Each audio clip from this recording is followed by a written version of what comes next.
Which action is the most beloved to Allah, O Messenger of Allah? Which type of good deed is most beloved to Allah? The Prophet ﷺ replied, that which is most consistent, even if it is a little amount.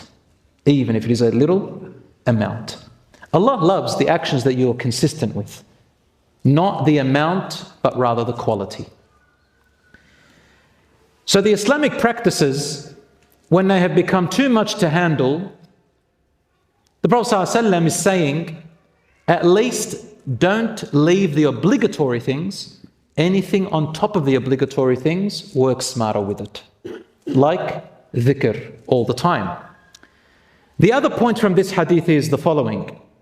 He said, give me an act that I can stick with. And he knew that the consistency is more important than the quantity.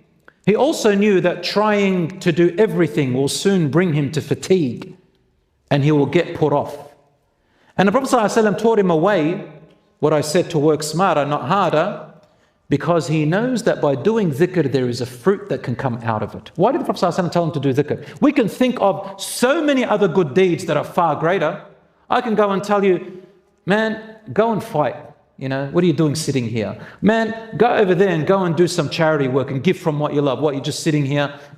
You can go and do more big deeds. Rasul ﷺ chose an easy one, which is dhikr. And why did Rasul ﷺ? He knows what's better than others, because dhikr is the key for your heart to grow and for your iman to grow. Because when you're always saying dhikr, what's going to happen to you? It's going to become more likely that you're going to stay away from sins more often. It's going to become more likely that you want to do more good deeds more often. A young man the other day approached me and he said to me, Wallahi, I've been losing myself. And I know that I've been falling into so many issues that Allah is not pleased with me about. And I got myself distracted with this and with that,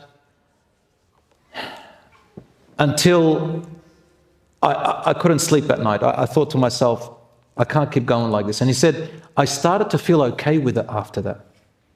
I started sleeping better. My sins weren't affecting me. And he goes, suddenly I realized after a few months, my heart is dying. What does it mean it was dying? He says, I'm listening to Quran, I'm not getting affected anymore. Going to salat, I said, no, man, it's not important. Someone says to me, go to the mosque. That's the last place I want to go. I go to the mosque and I don't feel the peace anymore. He says, I started feeling like that. I said, this is a danger. Why is my heart dying out? I don't want this. I'd rather do a sin than my heart to die out, because one of the worst things that can happen to anybody in this life is when the Quran is recited and the heart doesn't move anymore. When you're reminded of Allah, it makes no effect on you.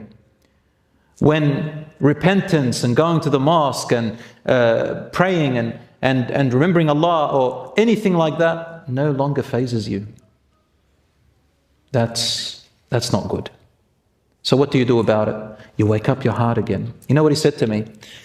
He said, I went and asked for advice and the Shaykh told me, get back first and start reading the Quran, even if it's 10 minutes a day, 5 minutes a day. So he started reading Quran 5-10 minutes. He didn't feel anything, but he said, I'm going to keep doing it. Then he started to do his dhikr.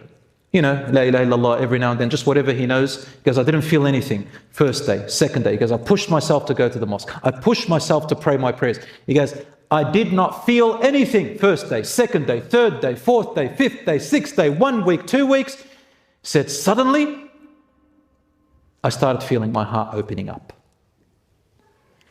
Said, it's not something that you rationally, logically make yourself become, because just do it. And suddenly your heart starts to open up slowly and wakes up and you feel it. Wallah.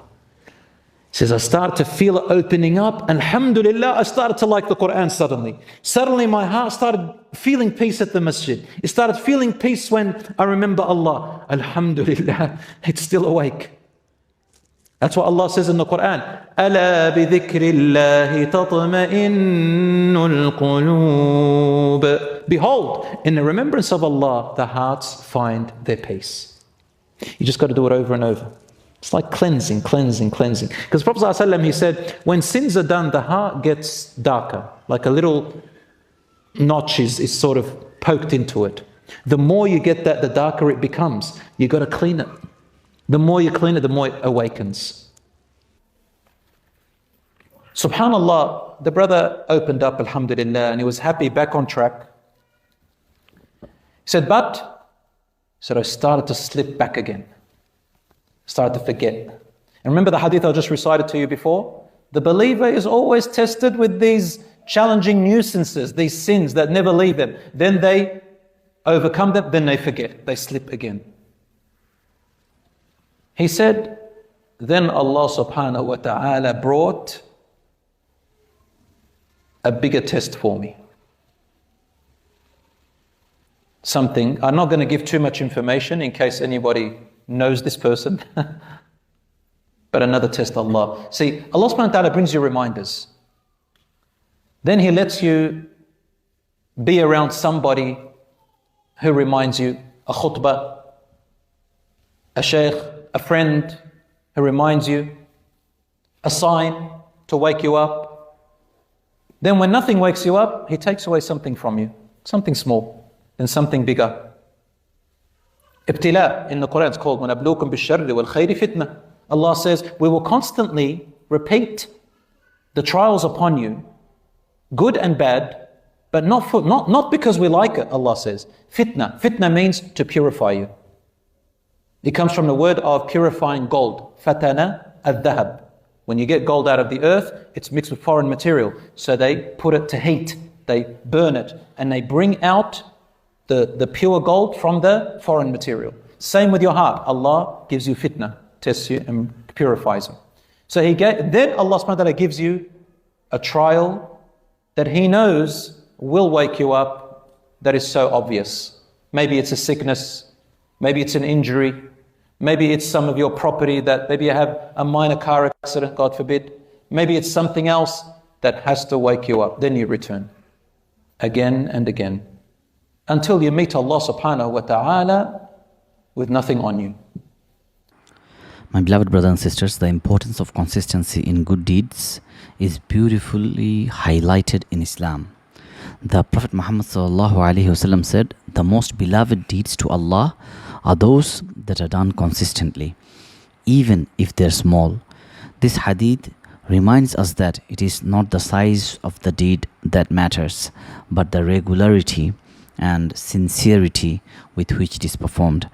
A simple act like offering a daily prayer, reciting a few verses of the Quran, or giving charity regularly can be more valuable in the eyes of Allah than occasional grand gestures. Consistency in good deeds also helps build positive habits that nurture the soul and bring us closer to Allah. When we perform good deeds regularly, they become a part of our lifestyle, and over time, these habits strengthen our connection with Allah. It becomes easier to maintain our faith and avoid negative behaviors, as our daily efforts, no matter how small, create a foundation of goodness in our lives. Lastly, maintaining consistency in good deeds reflects sincerity and dedication to worship. Allah loves when His servants remember Him constantly, not only during moments of need or special occasions, but making small, continuous efforts to seek Allah's pleasure. We demonstrate our commitment to living a life aligned with His guidance, and in return, we gain Allah's love and blessings.